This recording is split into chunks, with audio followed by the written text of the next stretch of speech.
சொன்ன வார்த்தை, நீ கர்த்தருடைய ஆலயத்தின் வாசல் நின்று அங்கே கூறி சொல்ல வேண்டியது என்னவென்றால், தேவன் மிகப்பெரிய பாரம்.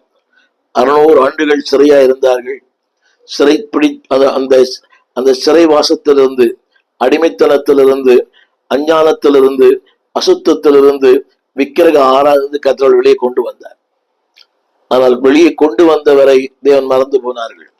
சொல்லுகிறார், நீ கர்த்தருடைய ஆலயத்தின் வாசல் நின்று அங்கே நீ கூறி சொல்ல வேண்டியது வசனம் என்னவென்றால், கர்த்தரை பணிந்து கொள்ள இந்த வாசஸ்தலத்துக்குள்ளே பிரவேசிக்கிற யூதா ஜனங்களாகிய நீங்கள் எல்லாரும் கர்த்தருடைய வார்த்தையை கேளுங்கள்.